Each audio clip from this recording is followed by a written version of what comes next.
Welcome back to the class, everyone. Today's video is brought to you by another spreadsheet.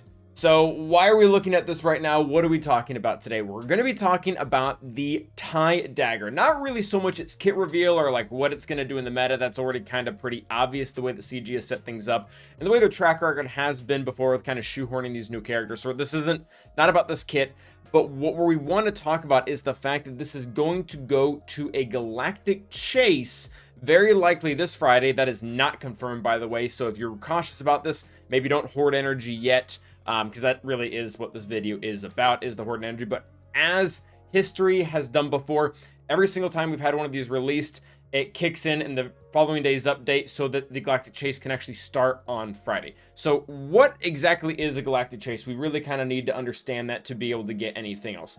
What they do is they go in here and they add to all fleet nodes a bonus drop that has a chance to drop the new ship. And this is kind of how the marquee events function for ships. Instead of doing an event showcasing what the ship does, they just put added drops in here for us to be able to unlock them and practice with them and, you know, just get to know the ship before either going on a long farm and or just cashing in on them. So that is kind of the idea. And one of the things you can do to take advantage to get the ship not only faster, but cheaper, and that's really important, is you can hoard all of this energy up, very similar to how we did in double drops for any of you who are familiar with that. So that brings me back to the spreadsheet we mentioned beforehand. So there's two ways of doing this, and really I want to highly encourage everyone who has the crystals to do this. I realize that a lot of people don't really care for the ship because it doesn't A, look super great for first order, and B, if you have like no means to get Leviathan, then this just really doesn't seem like on your radar at all. And I would challenge you to maybe think a little bit outside of that, because number one, ship shards do not get accelerated. At least that is not how it has happened for the past 5 or 6 years that they've been in game.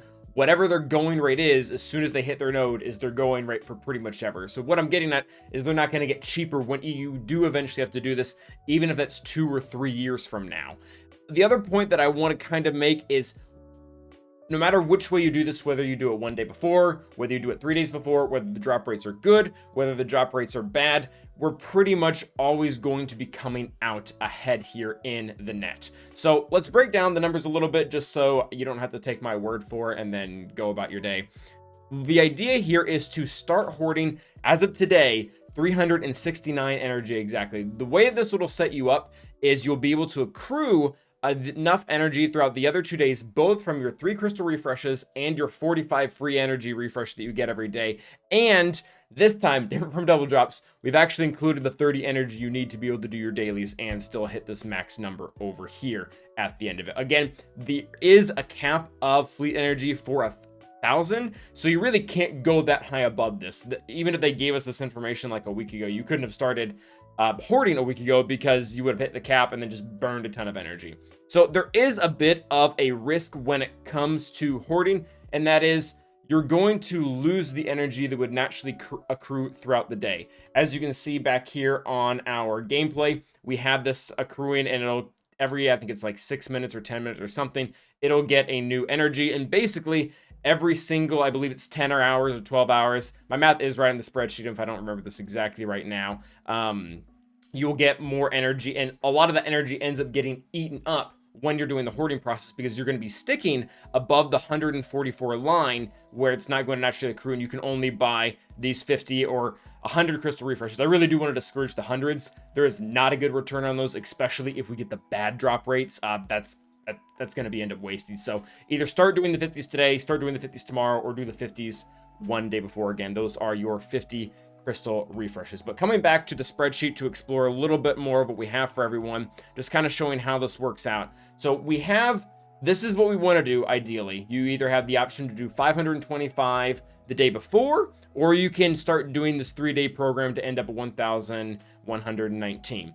We have good shards and bad shards here. What is this distinction? So last time when we had TIE Defender drop, it actually had a really good drop rate of 4% per energy. And basically what that meant is you got twice as much as we've ever gotten before from a galactic chase. So assuming that we continue with that drop rate, I don't know if we do, you doing this will already speed yourself up 44 shards before the event even starts, regardless of how long it goes for. That's really not relevant for this hoarding video, but it could be important for you to be able to get the unlock 44 shards there. If you do it the day before, it's 21 shards with that 525. The kicker here is if it's bad shards, it's gonna get cut down to 22 shards with the long haul, and only like 10 if it is the day before. And again, our drop rates are not good, because this is what the drop rate used to be. It used to be 2% per energy, and yeah, I don't know which one it's going to be. Only CG does. Maybe they don't even know. Maybe they'll fix it, who knows. But those should be one of the two options, or at least that's the information we have to work with. And basically, what does this do? If this is the number right here, if we truly get 44 shards from this like 1200 or so energy that we have hoarded, that is the equivalent to 27 days ahead.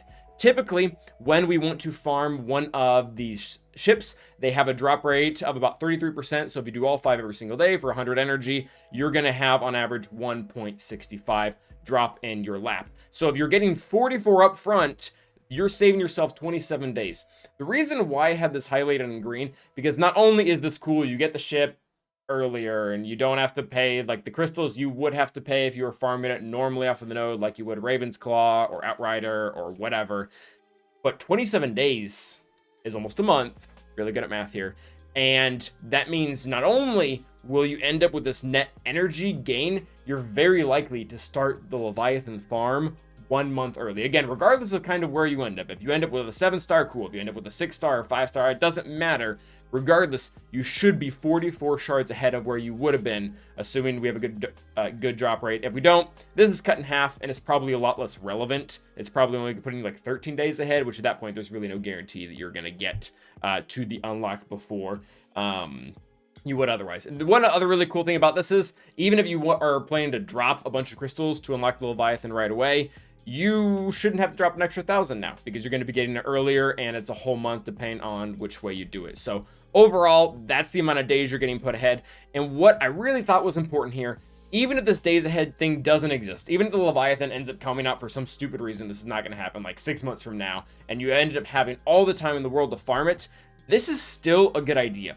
Because if we look at the amount of energy we're losing about 480, because on the 23rd and the 24th, all that accruing energy just goes out the window. It's just gone. However, every single time one of these guys ends up dropping into game, one of these ships end up dropping in the game, they end up on these 20 energy hard nodes for fleet. And not only does that take time to farm that ship up, but it also takes your energy, that it's the same exact energy you're going to be using for the double drops.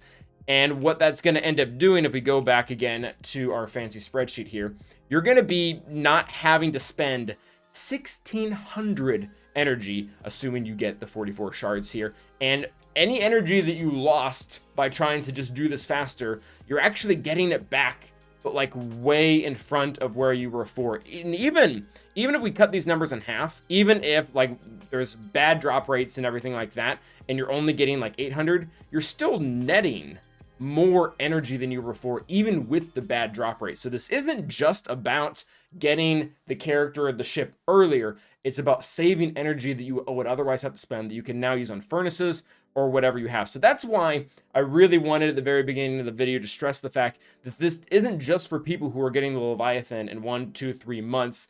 This is for anyone who wants the Leviathan, period, and wants to have the ship. This is the way to go if you have the crystals to be able to afford it. Ultimately, like, do what you want with your roster, have fun with it. But going back to the point here, this is a good idea. If you can do it, I strongly encourage it. I will be doing it. Not really sure the way the rest of the requirements are going to work out. But again, this net energy here really gives me a lot more comfort. It's not just about getting early. It's about getting it cheaper. And that's really what counts. So thank you guys for watching the video. Hopefully it was helpful. And as always, stay awesome.